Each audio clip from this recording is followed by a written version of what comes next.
I just started a game, so let me continue that.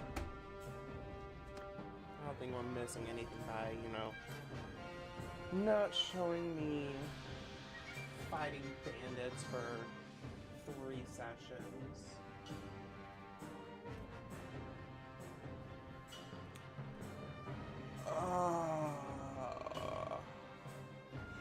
Everything goes new again.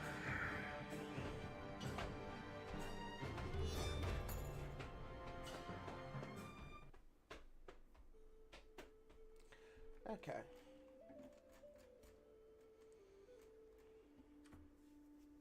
So we're at war. Looks like we're sieging this castle.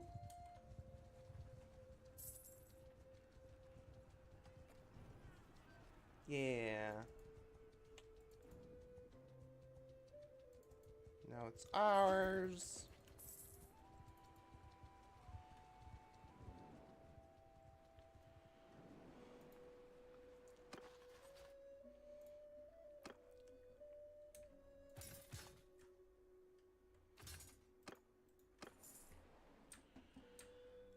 So far war is pretty even.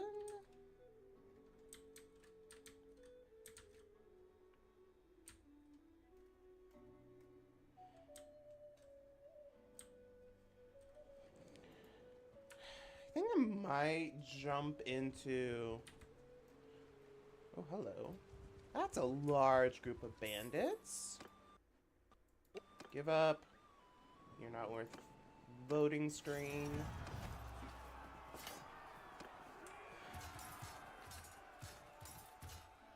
How's the volume doing? Fuck, there's a glare.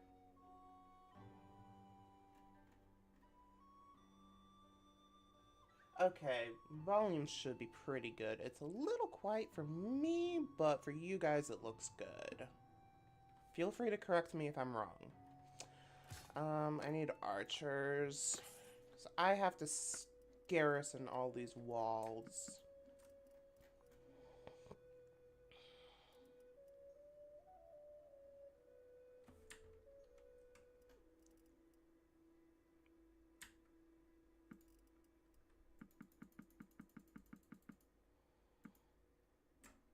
Actually, let me cancel that.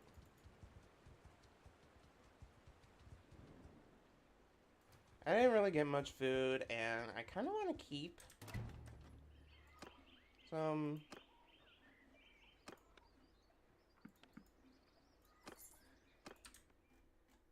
armor with me, because I can smelt it down. I'm not terribly interested in helping my guys siege castles, because at some point I'm going to be fighting these guys.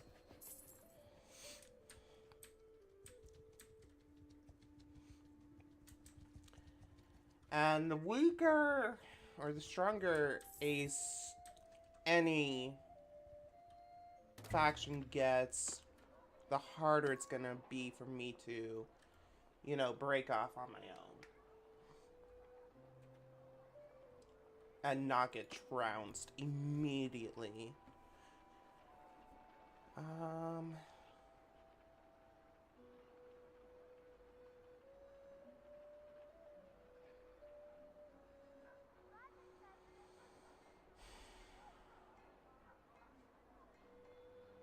I really want to focus on the training fields.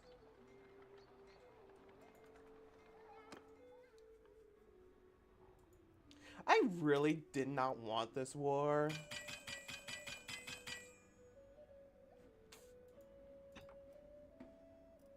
I'll be honest, I am kind of over it already.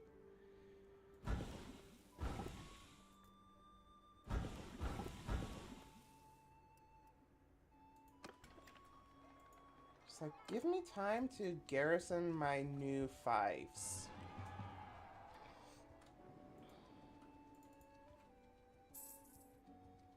And it looks like we're slowly getting the advantage. Oh, hello, Caladog.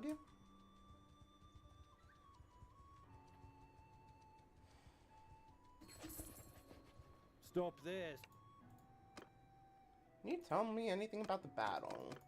Because I really care so much about this story.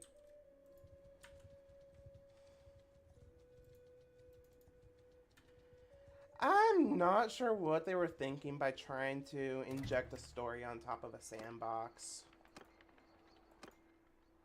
I really don't know. Go keep, go garrison. Dump a load of finished off troops.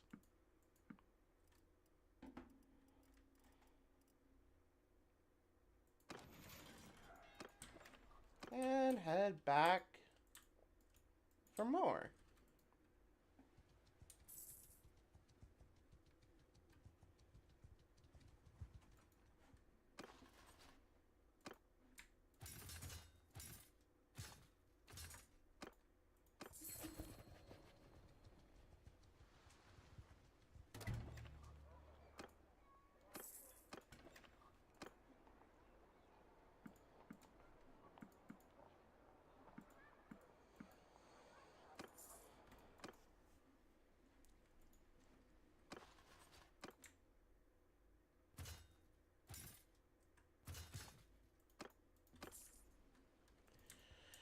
Okay. Jericho's is being sieged.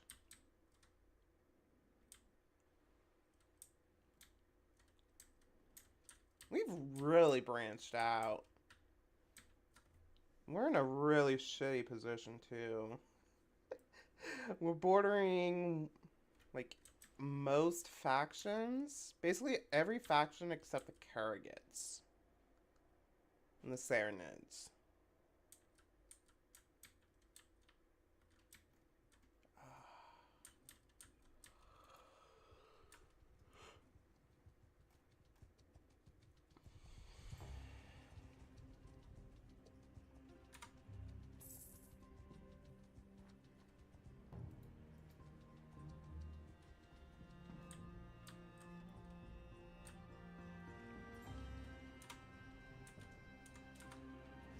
I'm honestly really curious if we're gonna just steamroll on or something.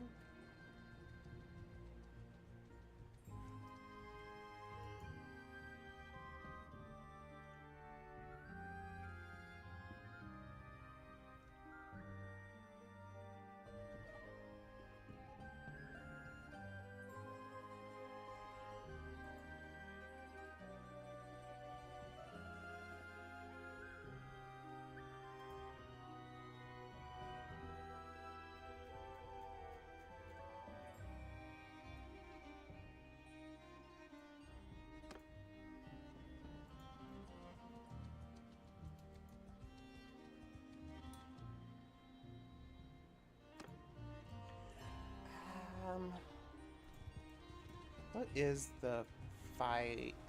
Oh, yeah, they don't need my help.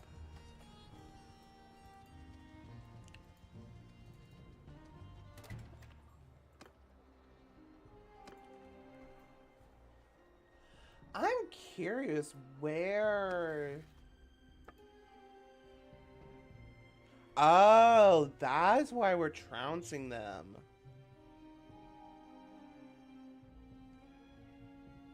Because they're, again, they've got like 3 wars going.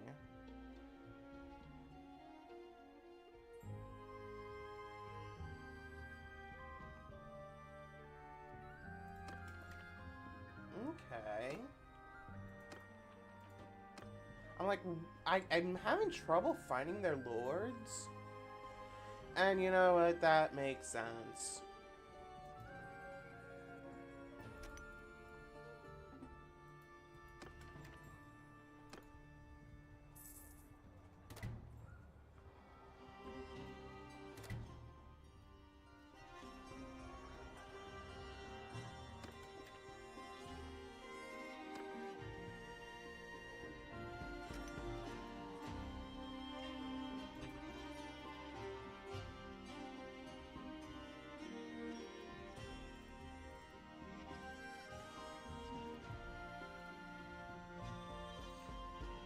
That's worth an impressive amount of iron.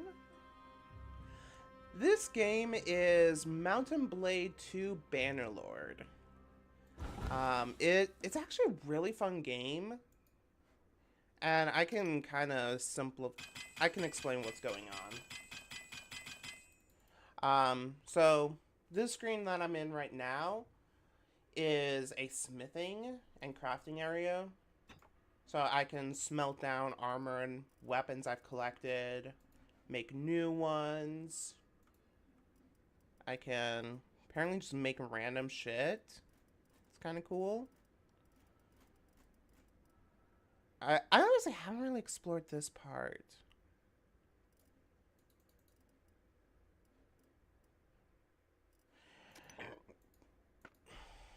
Okay, and I can do like barding. Okay. I see how that works now. And then this is the main screen.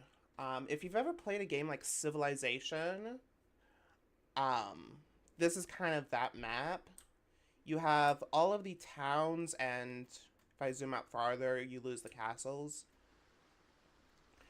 So there's towns, castles, and villages. All castles have one village. Some have two, I think. Don't quote me on that. But then all towns / cities have 2 to 3 villages. The villages provide their bound city or castle with supplies. So like here, Spatia. That's the icon for grain / wheat. It is bound to Phykion.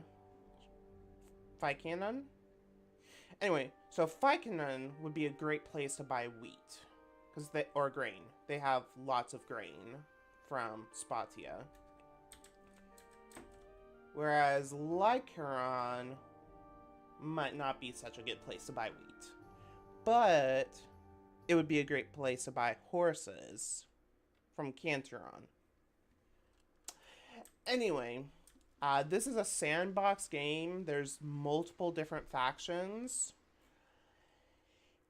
It's very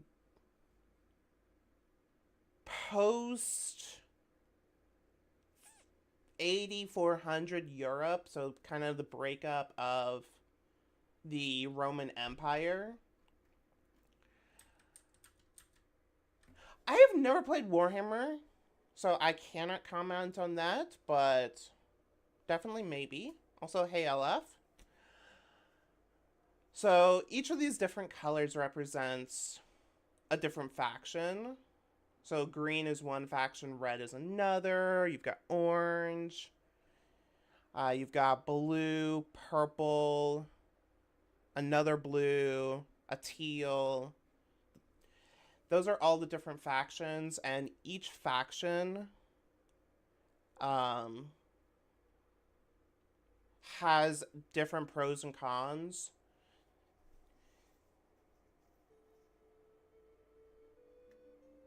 Imagine a universe where every bad decision that could possibly be made by multiple people takes place over the course of 40,000 years from... Okay. Interesting. I wouldn't necessarily go that far. This is more historical. This is kind of how Europe and North Africa were towards... when was the Gallic Empire? Anyway, kind of when the Roman Empire was breaking apart. This whole continent, or the empire, is called Calradia. These are generated, or they're not randomly generated. They were placed specifically by the developers. And every time you play a map, every time you play the game, all these towns, castles, villages, they will all be in this exact position. And they all start under the same faction. However, once the game gets going, even if you don't do anything, the AI will be doing different things. And I have seen some games where the Nords up here take over the map. I've seen some where the Karragats take over.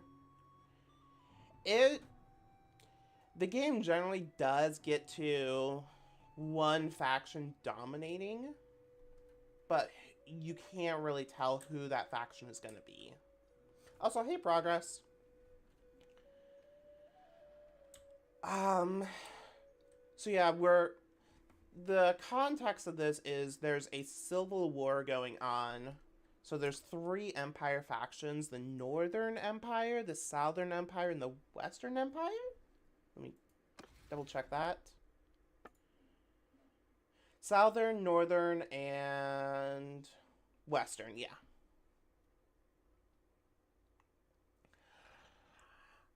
So this is the diplomacy screen. This is actually mod added, or at least mod improved. So you can see we're at war with the Southern Empire. I'm part of the Western Empire for now. I will be breaking out and making my own faction at some point. But we can go to war with any of these factions.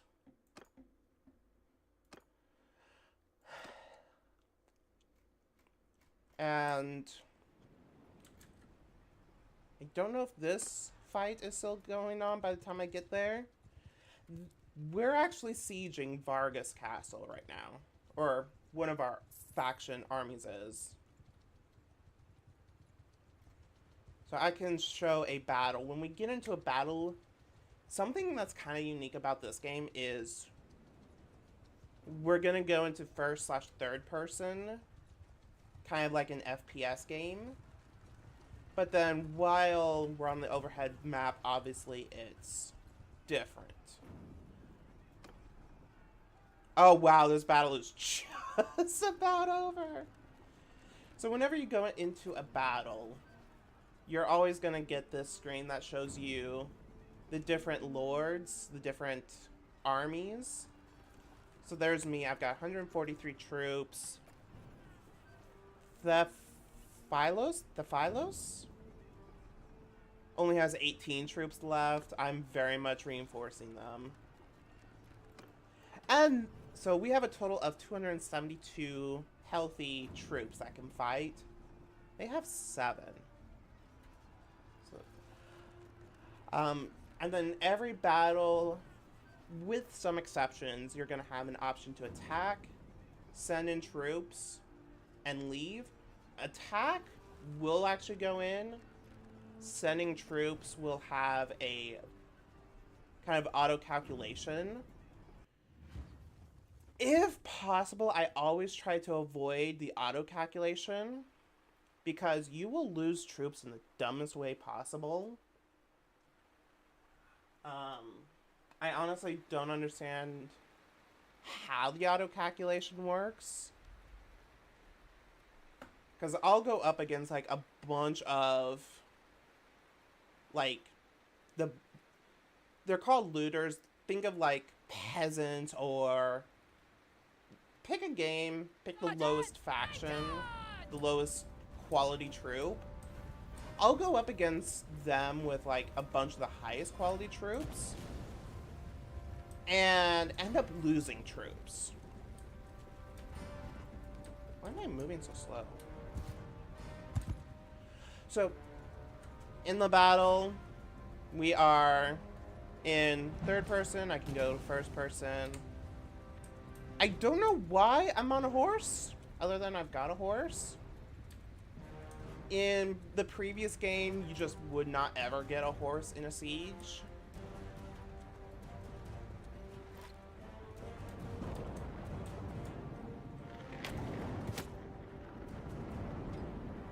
I've got a bow, and you can, as the crosshair, or you can kind of see, like, as I draw back, the crosshair gets better, and gets more tighter.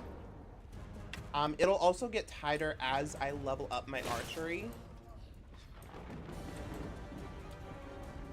So, like, the skill ups are not just, oh, you'll do more damage.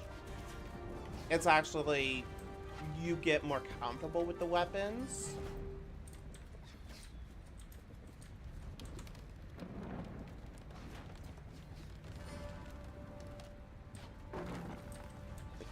So that's kind of cool. Hi. No, don't push me off. Don't push me off. How rude.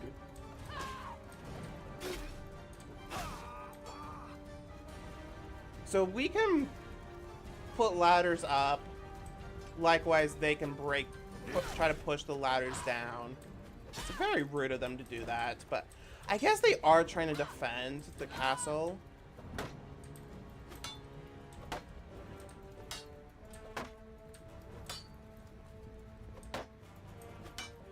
Come on, dude. Quit blocking me! What the fuck, dude? Ah! Okay, so I got knocked out. They're slowly coming to kill you. Yeah. Wait, we're retreating? We lost the battle? The fuck?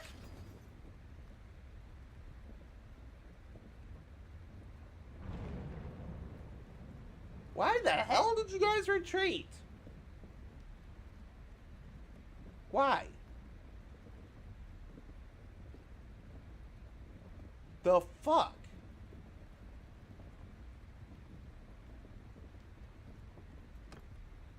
I legitimately don't understand. We outnumber them 200 to like 2. So my guy was a leader, but they fight on regardless. That's actually something I like about this game. In the previous fight, or the previous game, if you got downed, yeah, your army would retreat and suffer horrific casualties.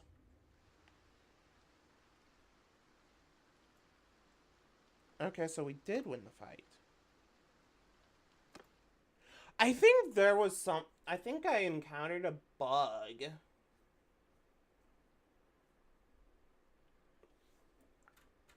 That's interesting. Okay.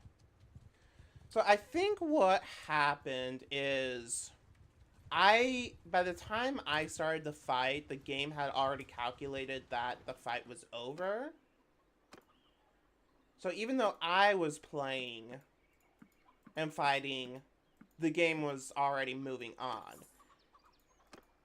And that's why we retreated. I think that's what's going on.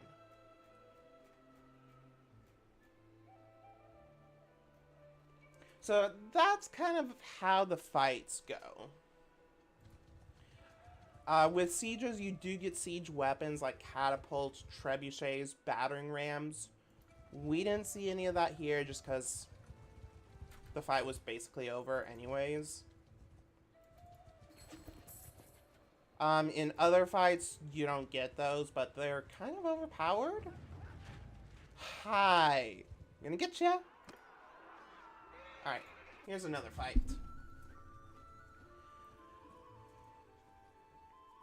So you don't control the whole faction, you have like a single kingdom or town.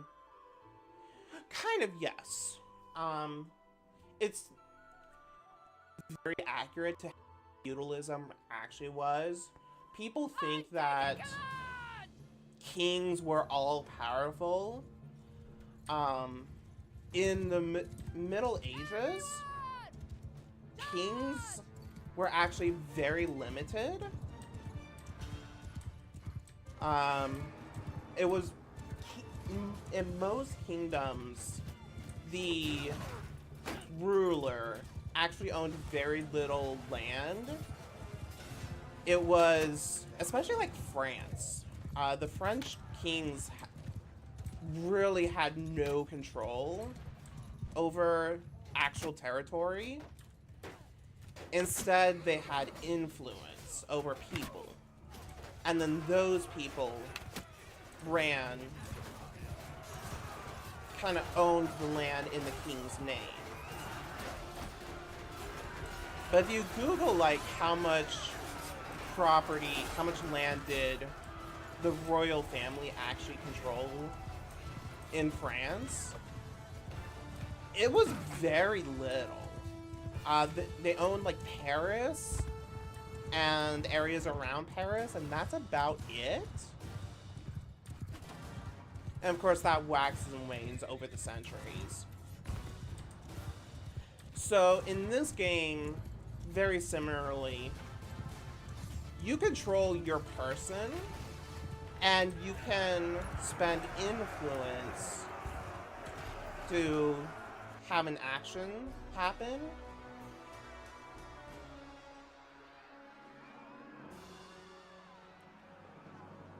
Come on, loading screen. Stop. You thought, well, you're free to go. Take prisoners. I'm gonna upgrade my troops.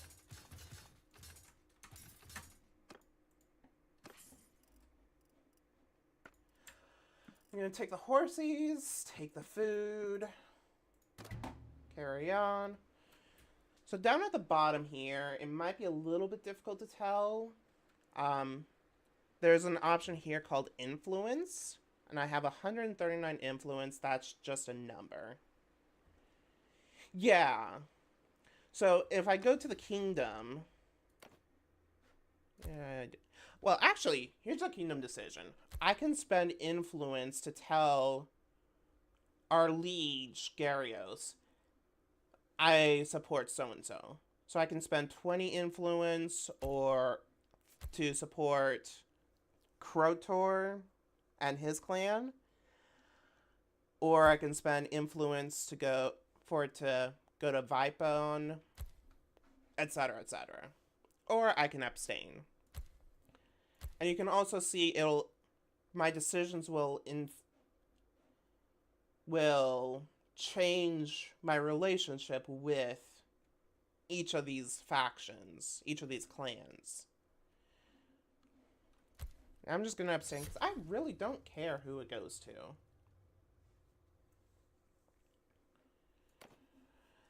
So then, and this screen actually is pretty similar if you're a ruler or a vassal, which right now I'm a vassal of the Western Empire. I can spend influence to propose we make peace or we go to war. And you know what? Let me just go ahead and click the button. So when I hit to try to make peace, I then have to spend more influence to be like, hey, Gyarios, we need to make peace. Right now, nobody wants peace. So I just wasted all that influence. And it kind of simulates me going around trying to convince everyone, hey, we need to make peace because we need money, our lords are in prison or whatever. Like, we need a peace treaty. We can't continue this any longer. Everyone else is like, what the fuck are you talking about? We're winning. We're taking all these castles. We're getting all this land. And land equals money.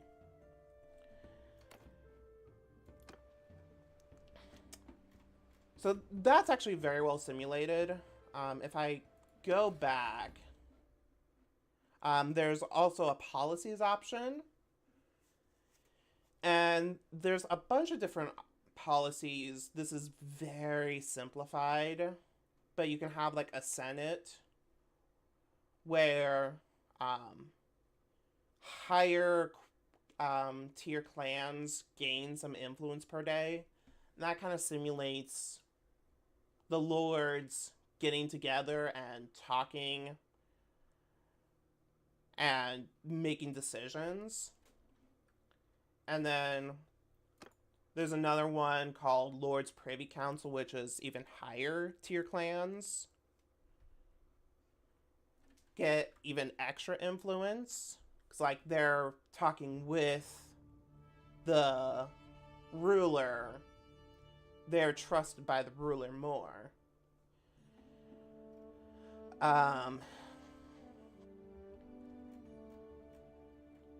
Yeah, that's basically the influence system. So, as a vassal or as a lord, you don't have full control. You control the towns you actually control, but everything else outside of what you physically own,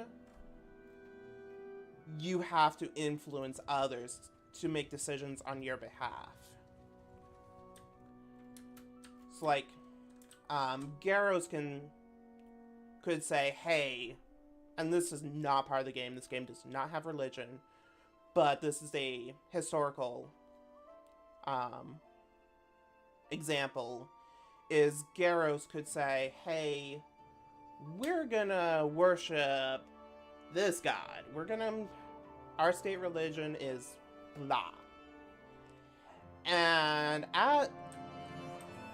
he can, what does he own?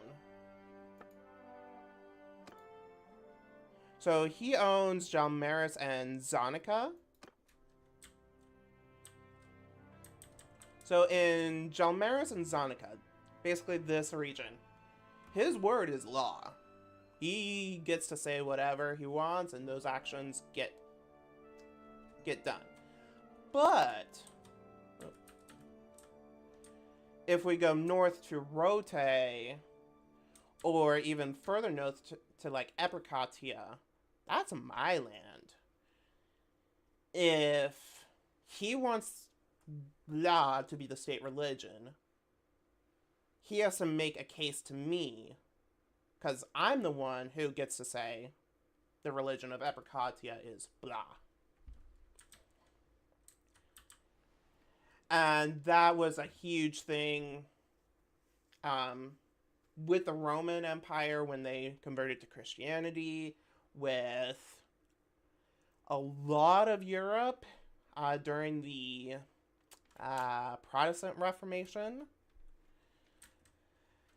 And that was actually something that would, if you read history, it broke a lot of kingdoms. Because you had some lords who wanted to continue being Catholic, you had some who wanted to be Protestant. It broke a lot of kingdoms and really showed just how decentralized feudalism was. But feudalism also was just like, I know it gets a bad rap in today's era, but historically, like, there was no way one person could exert control over a large territory. You had to dole it out. And who was the king was typically who had the most influence and the biggest army. Which those kind of go hand in hand.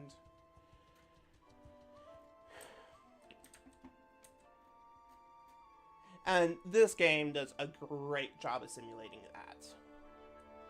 It also, I know we're in an ad break, I apologize for that. It also does a good job of contextualizing and simulating sexism, for better or for worse. Sexism was a thing historically, still is.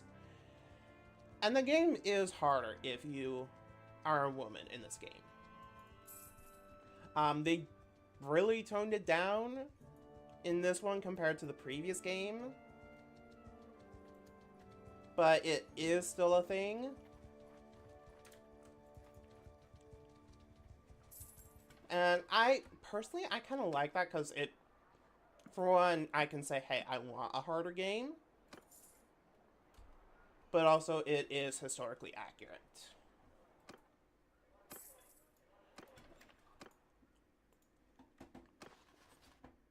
Learn a lot more about history today. Honestly, I'm a huge history buff. I love history. That's one of the things I really like about this game is it is a great talking point for historical conversations. This really does, like, this is a fictionalized but very, very good representation of Europe. Um, these guys are Celtic based, and if I go over to them, they're very obviously Celtic. The blue up here, this is supposed to be like Scandinavia, and these are the Nords. We've got the Turks and the Khans. No, that was the ruler. Yeah. The horsey people that Genghis was but one of. Anyway, these guys are very Asian steppe based. And then you have the Arabs down in the south. Which, holy crap, the Valadia is kind of Frankish based. They're the red people. And they're making quite a bit of progress. I'm impressed with them.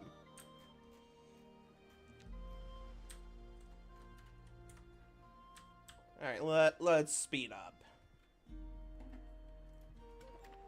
So if I take a walk around the town center, I don't do this often because I have to deal with a loading screen on both ends, as well as just towns are kind of cumbersome to get around.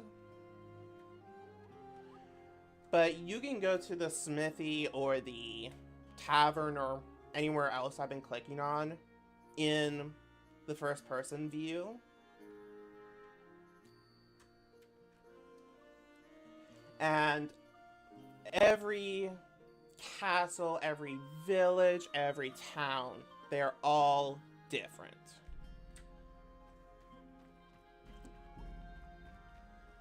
And you can see, previously I had armor on, now I've just got civilian clothes. Although I do have a very fancy sword to defend myself.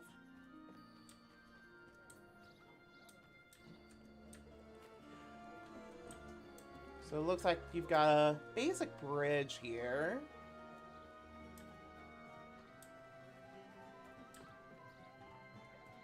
This looks like a market area. And you can see a lot of tartan. That's an apron. I guess it's mostly the troops will have kilts. Okay, here's a band.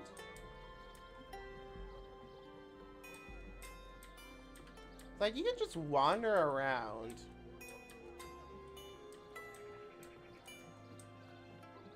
It's a shame there's not another chair up here. Just like sitting looking at this. Ah, this view is very Skyrim-y. Like, this makes me think of Skyrim.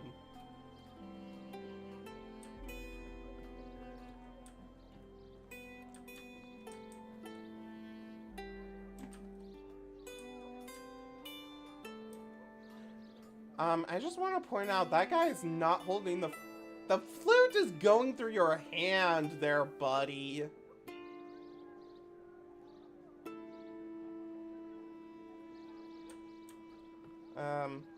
A for effort.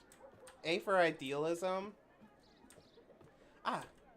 So there's a chair down here at least. And of course the music stops as I sit down. Oh, he got a drum out.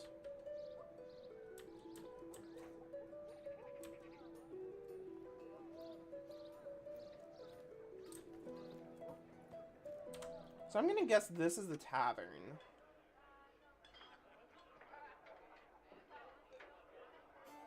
Yep, this is a tavern. So you've got more musicians in here. I don't think you can buy a drink or... Yeah.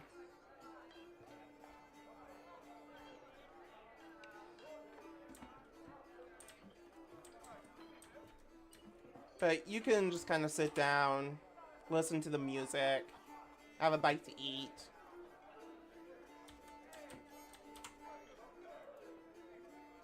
Apparently the Battanians just made peace with the Valadians. This dialogue is procedurally generated. That's the term, procedurally generated. Say what you want about Lord Lucan. He must own this town. He'll give the lowest wretch in the realm a fair hearing in his court. Can't deny that. So they like him. And then she realizes I am a lady and not a common rabble-rouser. And she's like, oh, my apologies. So if you talk to them, they'll actually have different dialogue.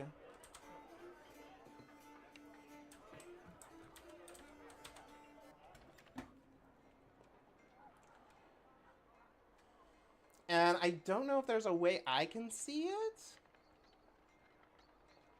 Once this loading screen is done, I'll go back to the main map. But evidently the loyalty here is pretty high. Prosperity is also probably pretty high. Because that one person did say, you know, our landlord's a good person. Not something you hear very often anymore.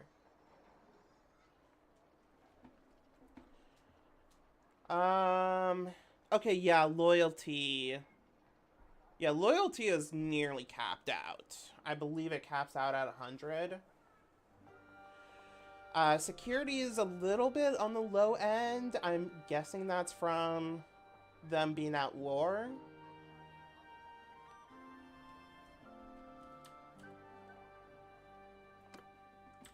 So yeah, that's kind of the Battanians.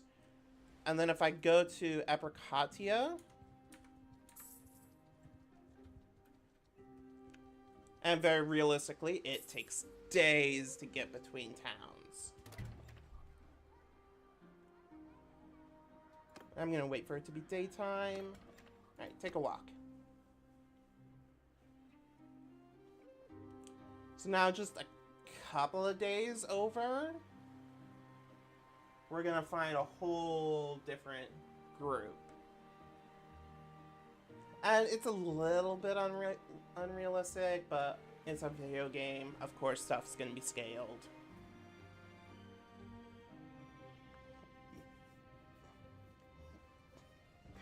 So this is gonna be very Roman-based. The Romans really didn't build big walls like this, but oh well. So you've got smithing over here. Here's the market.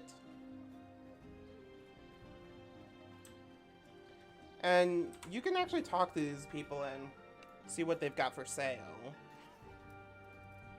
So like this guy is selling food and tools, crafting supplies. This person's gonna be selling sword and weapons and armor. Or I can have him craft some. Okay, that just pulls up the smithing. Okay. But you can clearly see, like, where the previous place was a lot more wood-based. This is a lot more stone-based.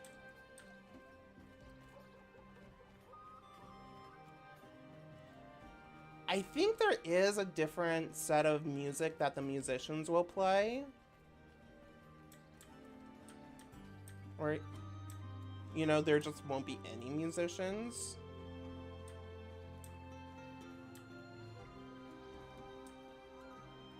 Oh, I hear a flute. So this is kind of an interesting shrine.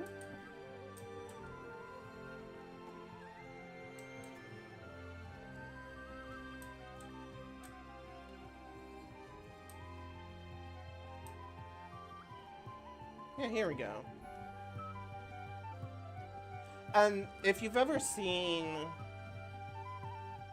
towns in Rome, in Italy, what we just went through is very stereotypically Italian. Those kind of small courtyards with maybe a statue or a fountain.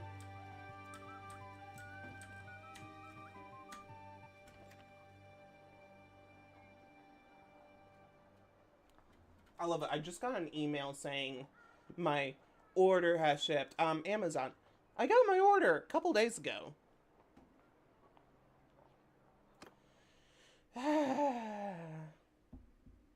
Our landlord is pretty okay, I guess. We haven't heard from him since we moved in about a decade ago.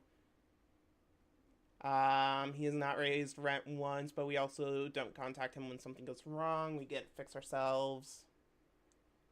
Yeah. Oh, no worries at all. Especially if you're on mobile, I can totally get it taking a while. And yeah, like, modern landlords, one of the things that really got me interested in history was, like, how the hell do we accept a little bit of cotton and linen as wealth? Or how does a landlord, why is a landlord called a landlord? Well, they were a lord who had land. And money, currency is actually really interesting. And I can go through that if you want. But that's kind of what got me interested in history. Was just like, how did we get to today?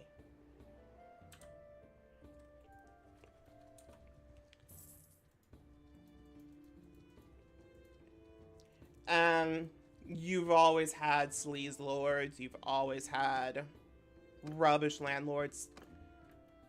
Sometimes you'll have a landlord that is really not there, but also they don't really charge out the wazoo. Like, in this game, I'm a pretty absent landlord. I take rent. I use that rent to provide for my army. And I don't really go back very often, except to get more troops. There's not really a whole lot you can do. Like, if I go back to Epicatia, you can select, like, a few structures to build. There's really not much to do. Like, so as the landlord of this place, I can manage the garrison. There's a stash. Every walled structure, so every castle in town has a stash. And it's just an inventory you can dump shit into.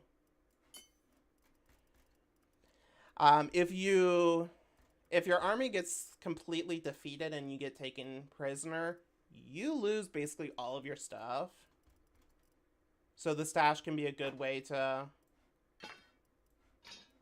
just put stuff away just in case. And it'll be lost if you lose the castle or the town. But that's where you provide a good garrison.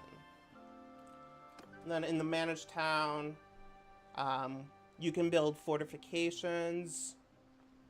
Fortifications increase the number of troops you can have in the garrison. Fairgrounds improve loyalty.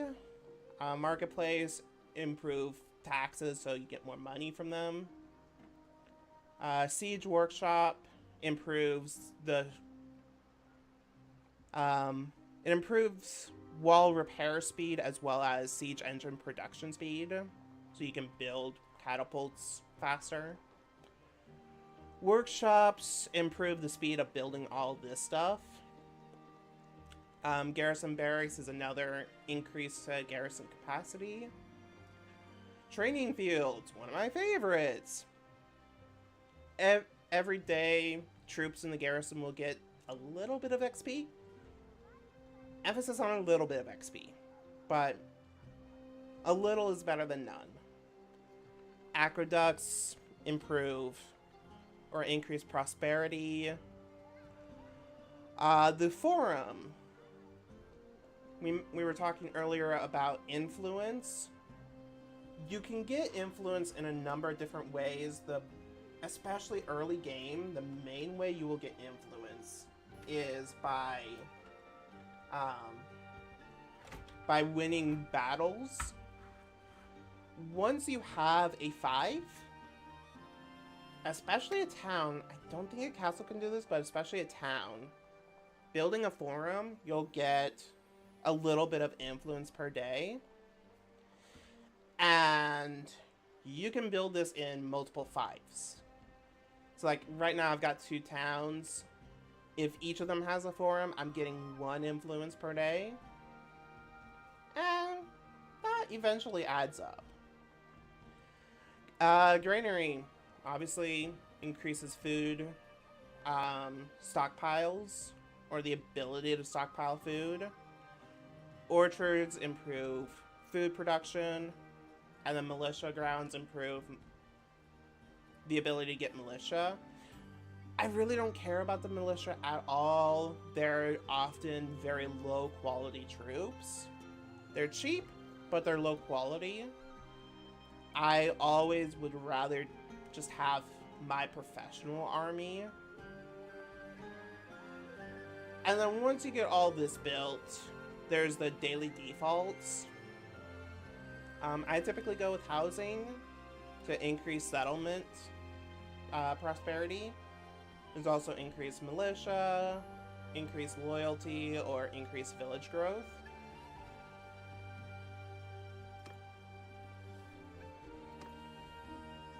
I don't think there's really anything you can do at a village.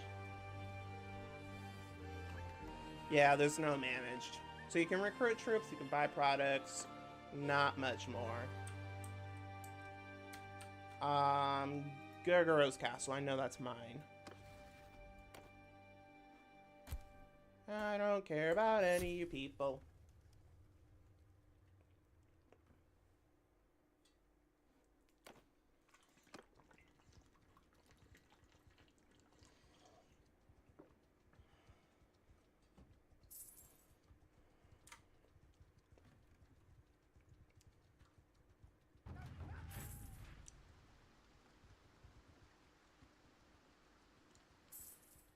Alright, Gurguro's Castle.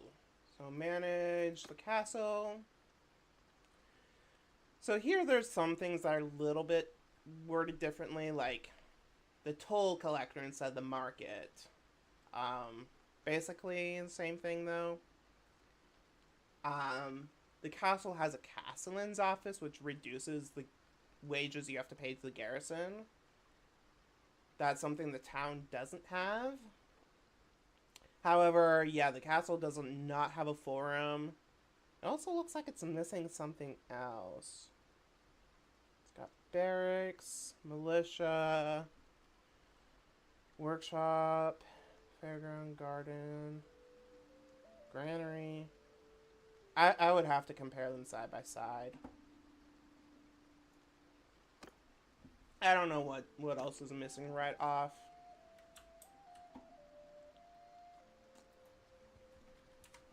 But yeah, 5s basically provide you with kind of a safe place to get troops, get supplies, as well as a source of money.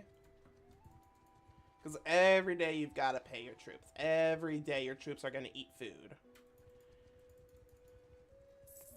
Ooh, I want to talk to you.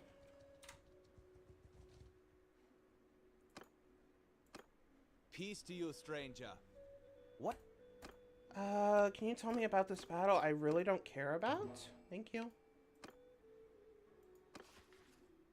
I just need one more. Okay. Ooh. Okay, let's jump in here and join the siege. Okay. So, I'm jumping in at the beginning of the siege. This is gonna be a nasty fight. So there's these tokens. Not sure how easy it is to see.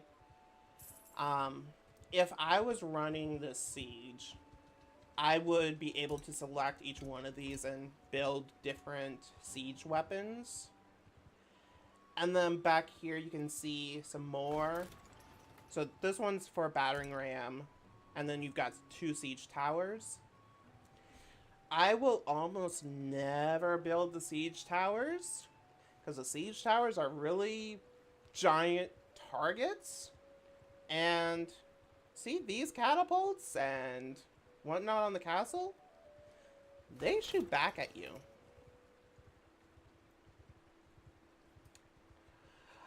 So while we're in this is actually the siege itself right now. A lot of people get it mixed up. The siege is not the battle. A siege is just you are sitting saying, you shall not pass. Nobody in, nobody out. So they have 3 days of food. We have 64 days of food. Most of that is my food. If this goes too long, they're gonna be eating my food. You can see the number of troops is steadily dropping. I believe that's simulating like disease or little skirmishes, because they might try to break out. We catch them, have a little bit of a fight, and oh no, a couple troops did not come back. You'll see here we're building a trebuchet. Once the trebuchet is built, it's going to start firing on the different siege works, and the different siege works are going to start firing at the trebuchet.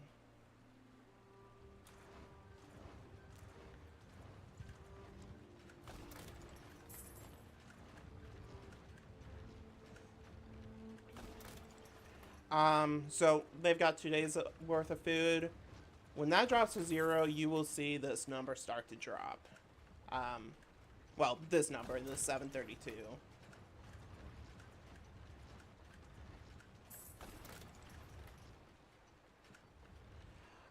Best case scenario, you wait out the siege until you crack the walls. Because then you've just got a giant literal hole in the wall that you can get your troops into. At a minimum, I always try to wait until I break down their siege works, so that way they're not shooting back at me. Because I don't know if you saw during the previous siege, those catapults aimed at a mass of troops, they knock out a bunch of troops. Okay, so settlement is now starving. They have lost 200 troops in like a day. And now we're gonna attack. So we cracked their walls. We've got them starving. They lost half of their troop complement, half of the garrison, in a couple of days.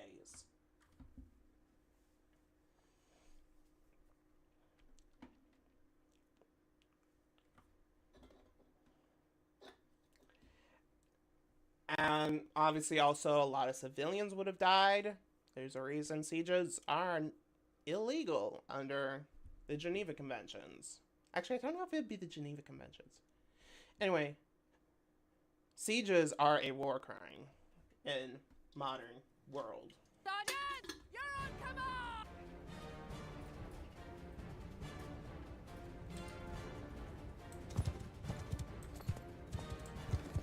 So here's our battering ram. I'm not gonna wait for the battering ram. Okay, here's a hole in the wall. Here we go.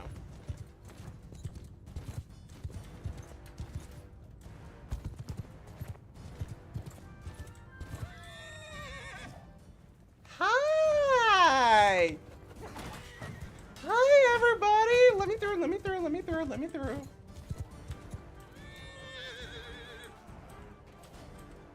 Okay, so I am now behind enemy lines. Hello, hello, Hybrid Avenger. Thank you so much for the cloister bell.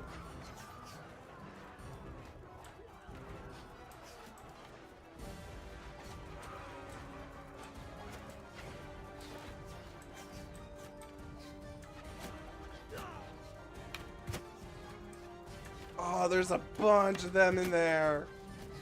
I know it's dark.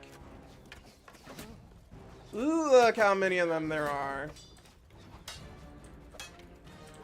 Yeah, these are militia troops. They've got, like, no armor.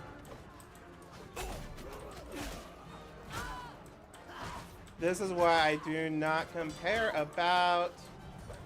Or I do not care about militia. They are cannon fodder.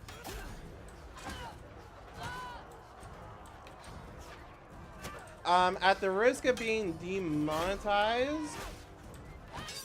I know I'm not monetized on YouTube, but the Gaza let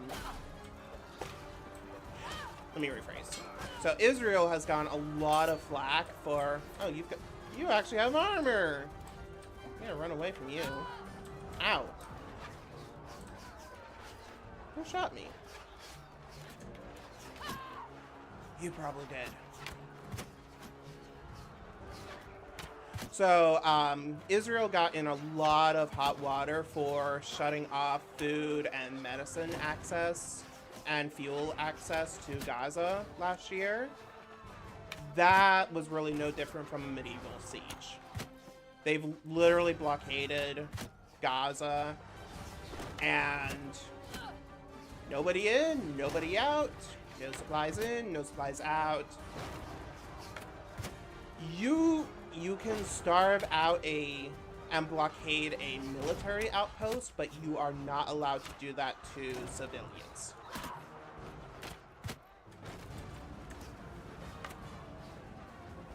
And the fact that Israel... Who is shooting me? Somebody in here.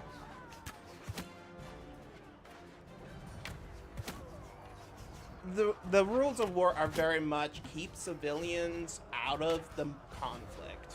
Of course, that never happens. But any action that directly and intentionally inflicts damage on civilians is considered a war crime, more or less. I am not a lawyer. This is not legal advice.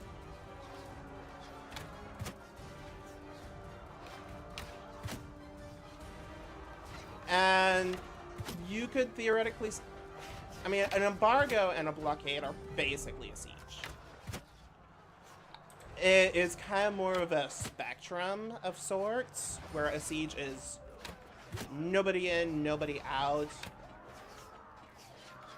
And we very much are preparing for a fight. We're gonna try to take this territory. A blockade may be similar. It may just be a rose by another name. An embargo is typically going to be more specific. It'll be like no weapons or no computer chips, no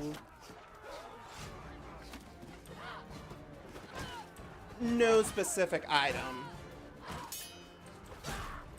A blockade could, again, be basically a siege. There are some who say that the U.S. embargo against Cuba is illegal, and if we were at war, would be a war crime. I agree with that because of how non-specific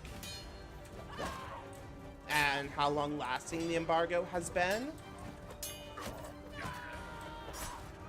But it's very much a a spectrum of swords. And no, we have not moved away from it. We have codified it into law. But it still happens. Looking at Israel and Gaza.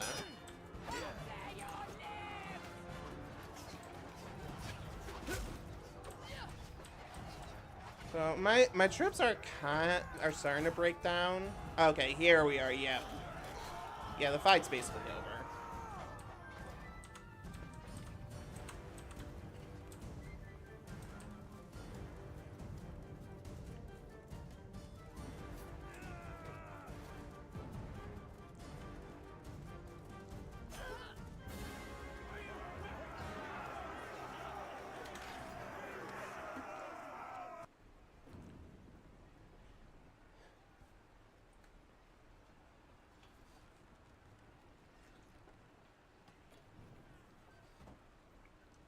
Okay, so now the main battle's over. We've taken the town. There's a few troops holed up in the keep. I'm just gonna send in a few troops. Oh, because I got knocked out. So that is our fight, and we now have this town.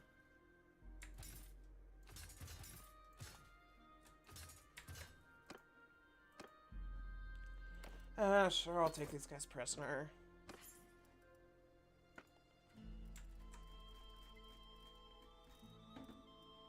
I'm not gonna take anything with me.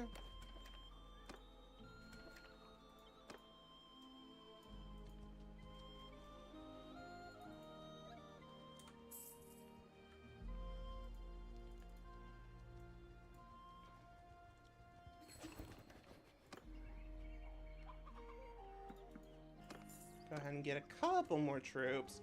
So they're trying to take one of our places. Looks like they're getting chased off.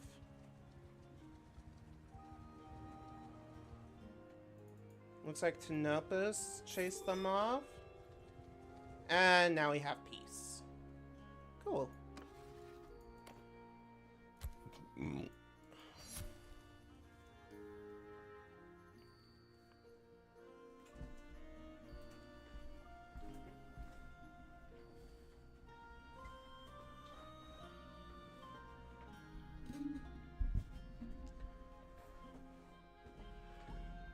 Alright.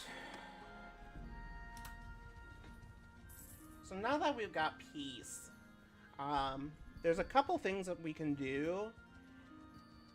The prices of things will vary from place to place based on just basic 101 market interactions. Mostly around supply and demand. It really doesn't calculate much more than that. So basically, the more, let's say, grain a castle or a town has, the lower the price will be for it, both for buying and selling.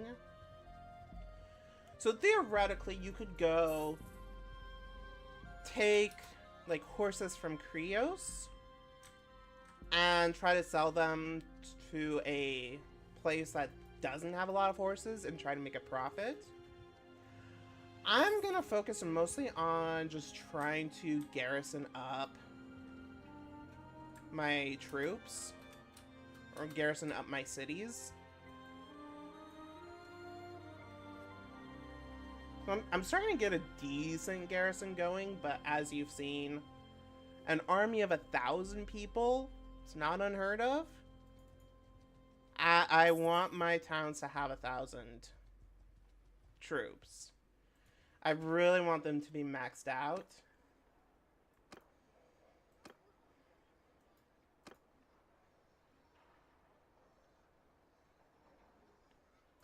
Good keep, manage garrison. So I'm going to stuff in the high quality archers and infantry.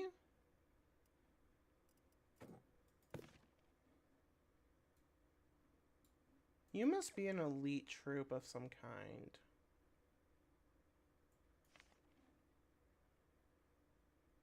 Interesting.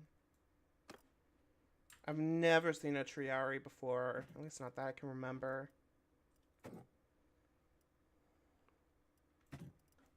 So I'm going to keep the horses with me because horses aren't very worthwhile on the walls. Actually, if you go in... Okay, yeah, you can see, so, like, this guy has points in a bunch of different skills. One of them is riding. If I try to find...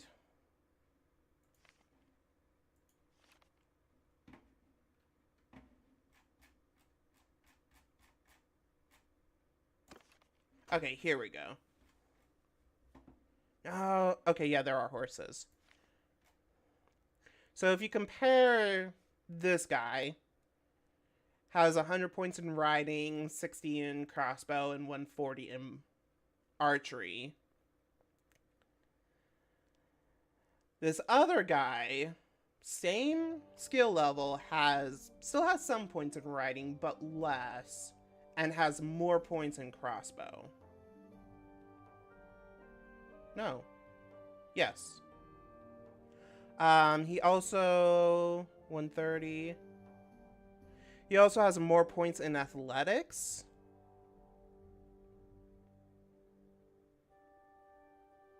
Same number of points in one-handed.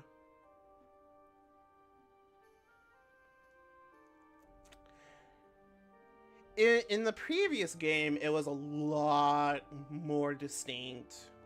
Like, those 120 points of riding would have gotten redistributed a lot more to bow and one-handed in athletics.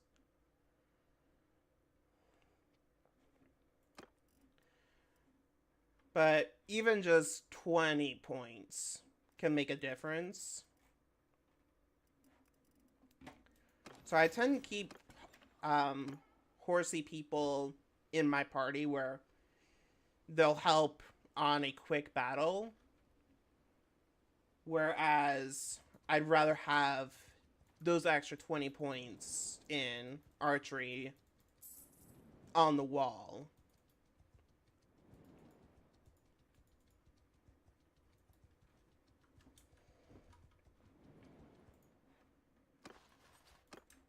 And upgrade a bunch of troops.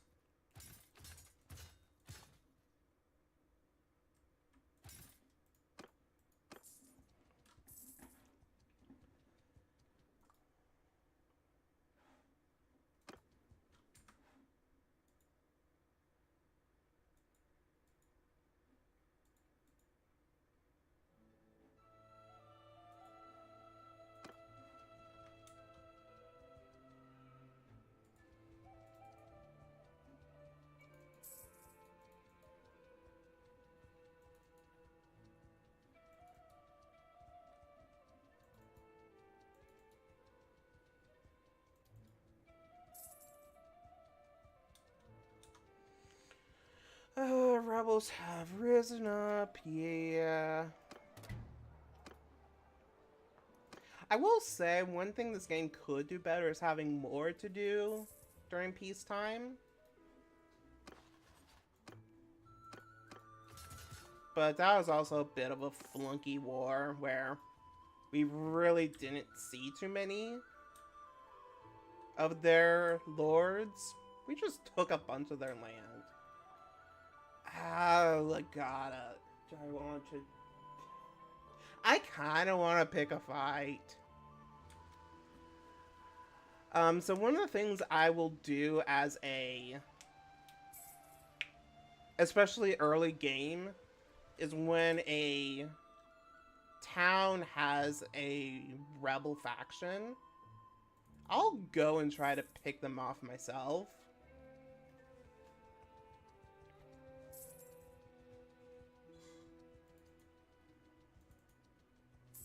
And yeah, Valadians are trying to take back control. And they'll succeed. Oh, especially with that 900 that just came up. It's all over, folks.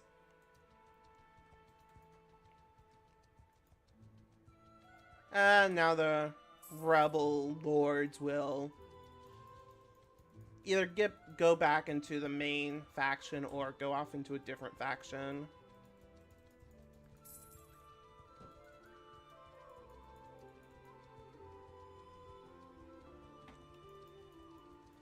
But that's actually how I got Varcheg.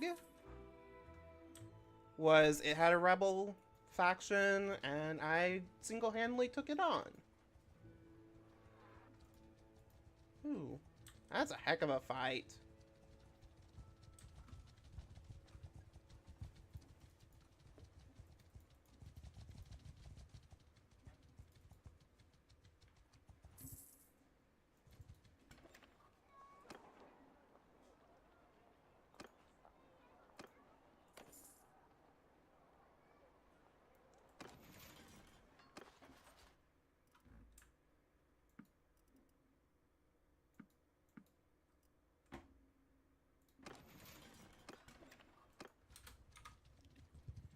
And one thing I've kind of been doing is just sitting around waiting for troops to upgrade.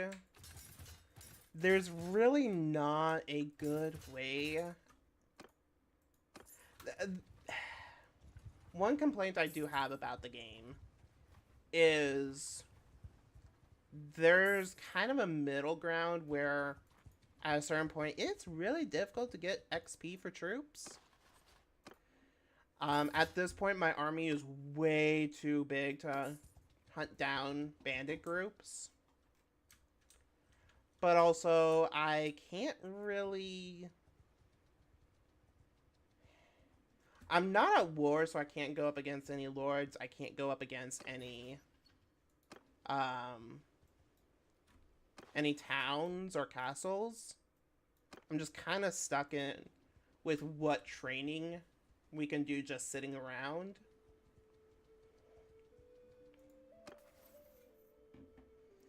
And this game really scaled back the training. The previous game, training was almost a little bit overpowered, but you know what? It was useful.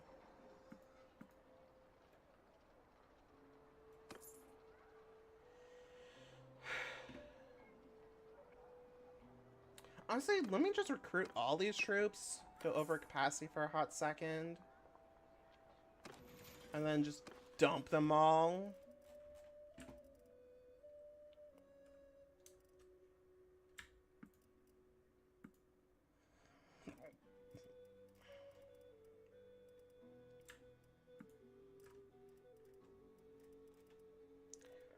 Because the castle's going to be doing some training as well.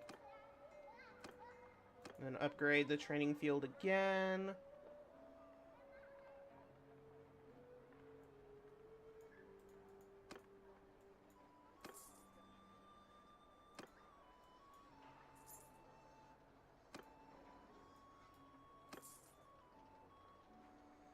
Looks like it'll take about 30 days to build the next tier of training ground.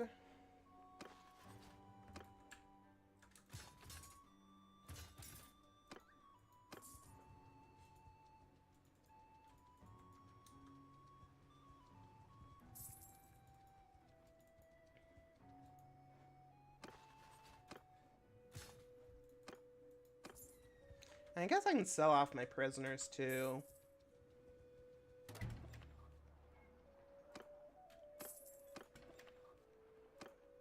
Ooh, attorney!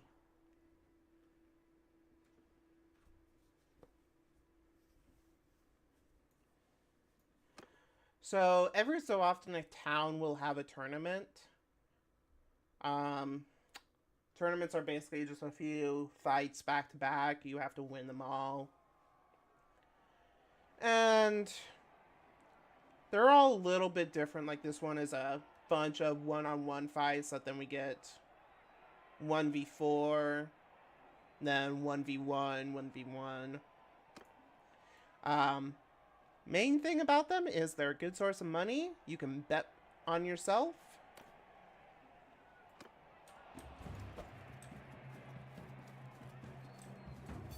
Oh, you have a throwing weapon? Wait, hold on, I do too. I think. I can't tell.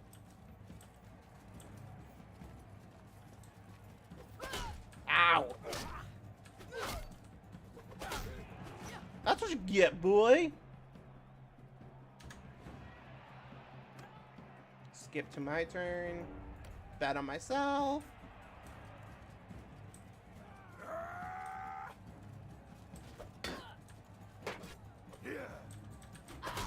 Ow. Ow. Ow.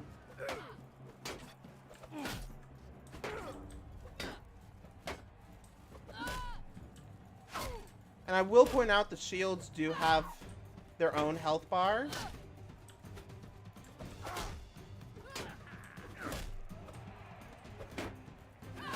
So like a shield can get broken. Ow. Oh, there we go. And these are supposed to be blunted weapons. So he might be hurting, but he's not dead. Oh.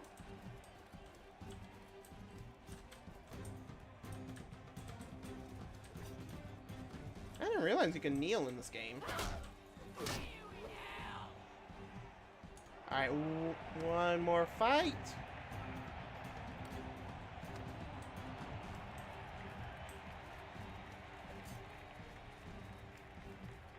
Oh, no.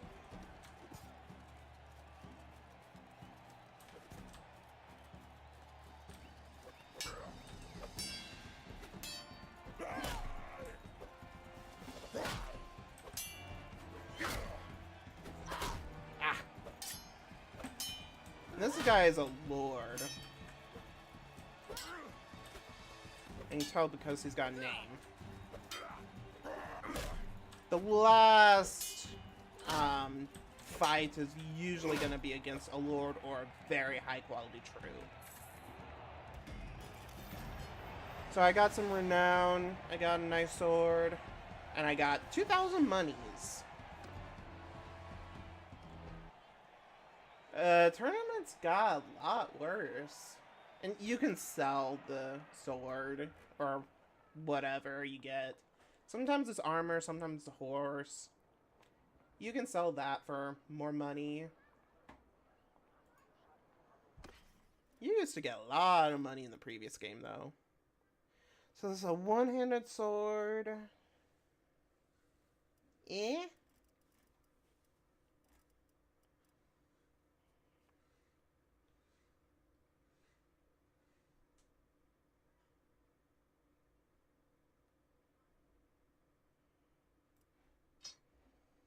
I'm gonna upgrade to that.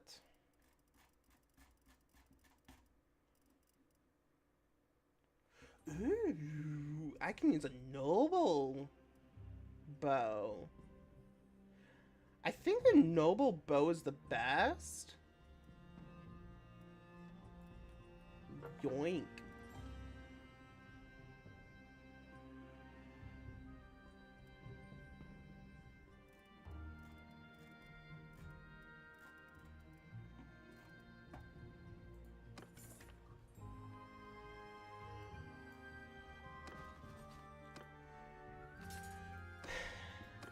As much fun as that is, and you know it's an actual fight, it's something's happening, it really didn't accomplish much. Because I didn't get any XP from my troops, and I only got a small amount.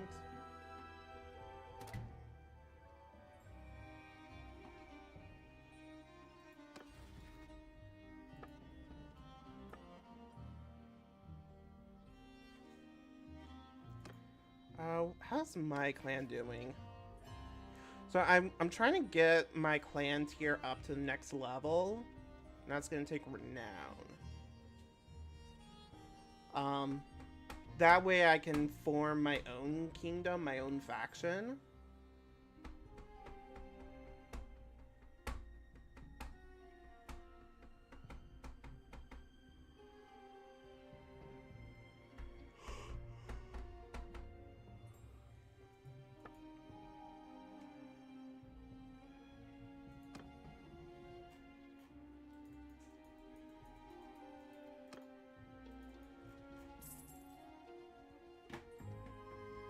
I don't even... I guess... Let me try hunting down another noble.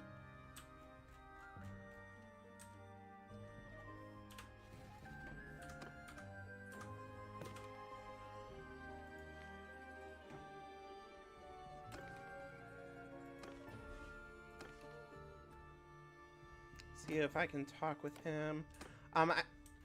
I do have a mod that lets me send a messenger to people, because trying to track people down is tedious, because a lord could be anywhere on the map and you can get just stuck in oh, they were last seen in the Suordia. You get there, oh, they were last seen in Cranarog. It's like,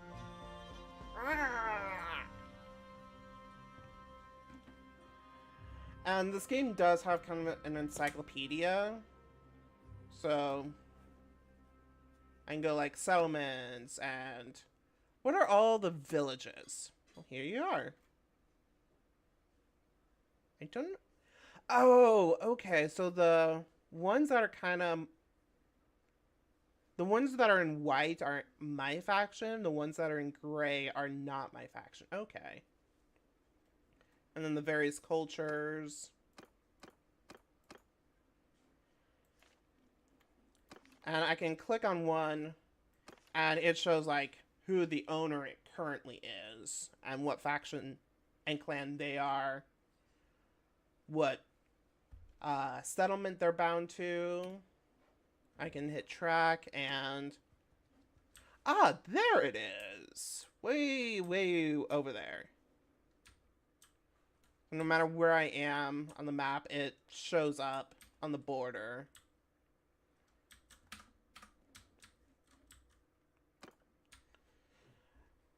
I love the encyclopedia. I think it's a great addition to the game. Which, the previous game also had one. But it, especially like the fact that it's procedurally generated, the information changes as the game changes, is very nice. Hey! My messenger arrived.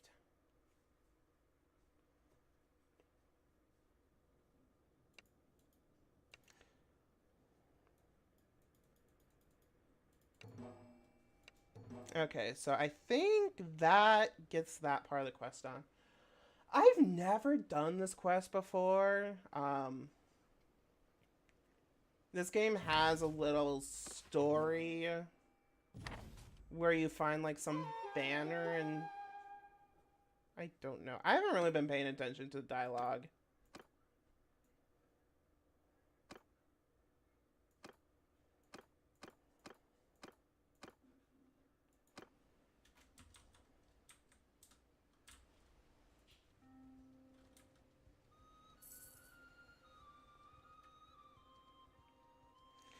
I'm guessing this is where I do want to pay attention to the dialogue. Because there's a branching option. I know you. I am so. What brings you to me? I found a piece of the dragon banner. You may have one piece of the banner, but it's of little use in itself. You'll have to find the other parts. But once you can bring together the pieces, you'll have something of tremendous value. The banner of Calradios is part of a legend. They say it was carried by Calradios the Great as he led his small band of exiles into this land to make a new home for themselves. They say Calradios is Romulus. Carried by a true son of Calradios, he shall never be defeated in battle. Or a daughter, I imagine, although that has never come up. Of course, our glorious armies have been defeated many times, but I guess those commanders and emperors were not true sons. Clever little legend. A child could see through it if she tried. But of course, people never try to see through the noble lies that bind us together. Thank heaven for that. A buyer? Well, think bigger than that.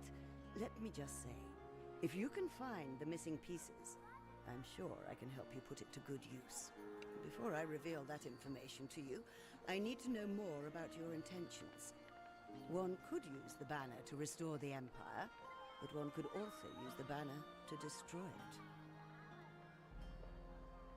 Let me tell you about myself. I was a confidant of the old Emperor Neretzes. Officially, I was not his spy master, as I am a woman. But that was the role I played, nonetheless. I liked Neretzes, and was very grateful for his trust, but he was not a good emperor. Too stubborn and principled. I probably should have poisoned him. This is what I learned from a lifetime in politics. There is nothing worse than disorder.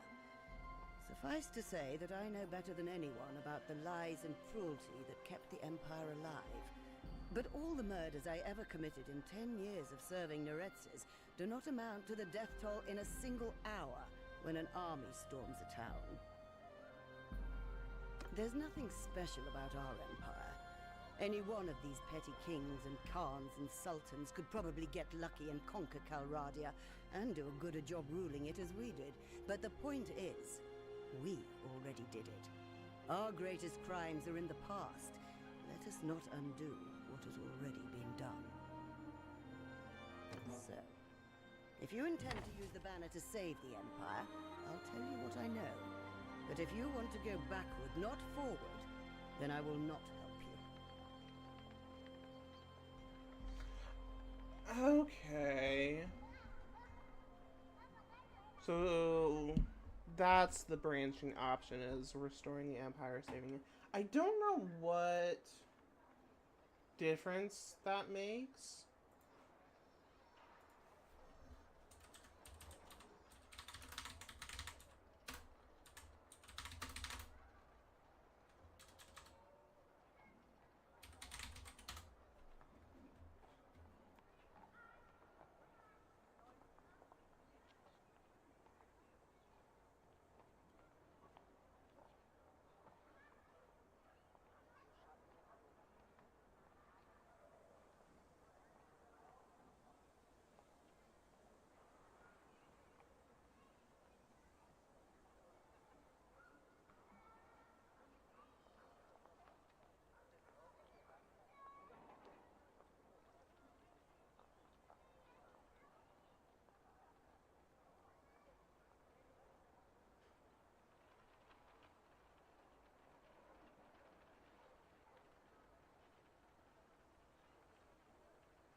So it looks like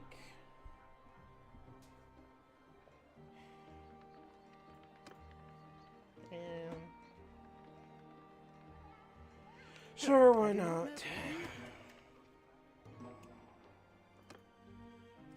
It looks like there's not a huge difference functionally between saving or destroying the Empire. Looks like saving the Empire is considered a little bit easier. But I intend to just make my own faction.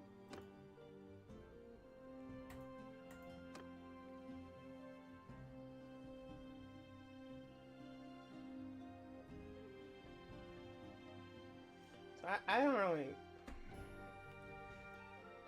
Part of me wants to see what happens with this quest, just to see what happens.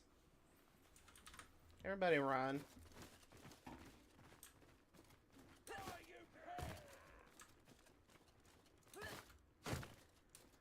I can't... There are a lot of things this game does really well, but some things just I find tedious, like locking away the things like being a vassal or having your own kingdom behind a hard wall is just tedious.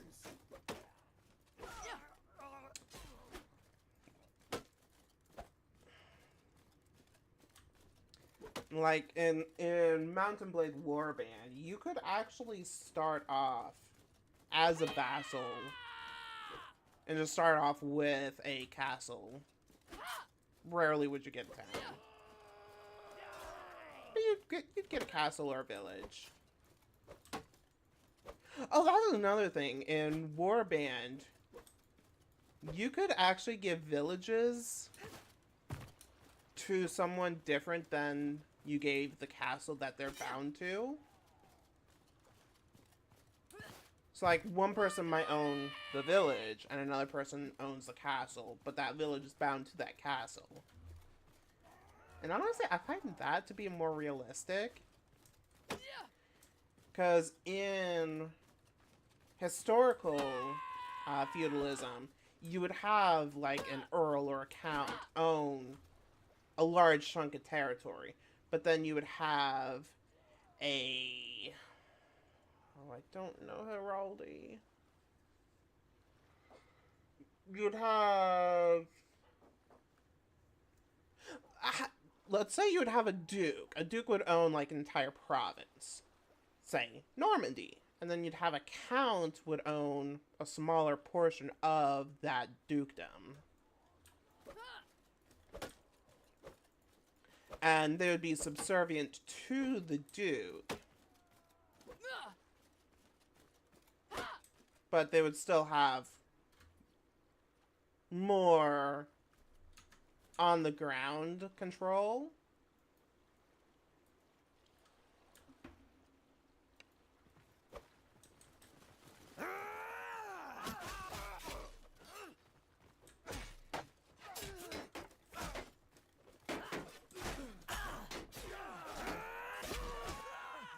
So that's actually something that this game doesn't really simulate well.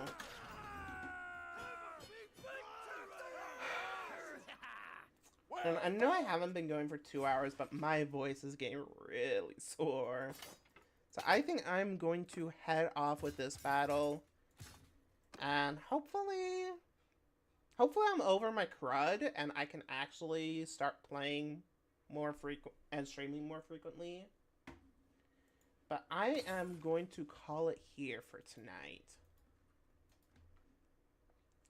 Thank you everyone for stopping by and saying hello.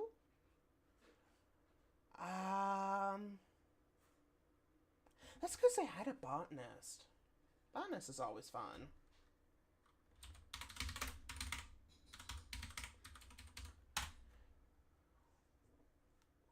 Oh, just talking non-stop for like an hour and a half, almost 2 hours. It wears you down. But yeah, I'm hoping to start swimming more regularly again, but I know like every time I say that, shit comes up, so we'll see. Watch the Discord, watch the Mastodon, watch the Twitch notifications. Until next time, take it easy.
Hey.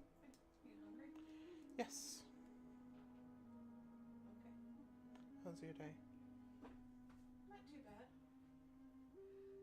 It's kind of interesting. Kratos contacted me Oh. through Campfire. Oh. I said I didn't know how you could do that. Yeah. Now I know how you can contact your friends through Campfire. Okay. Send them personal messages. Okay. So we chatted a little bit. We became best friends. He was saying, hey, I'm going to open this gift. Do you want to do a lucky egg? That was nice. Yeah. I said I kept seeing him around my home gyms. He says, well, he does make a point to try and make sure that he leaves me in for 8 hours and 20 minutes.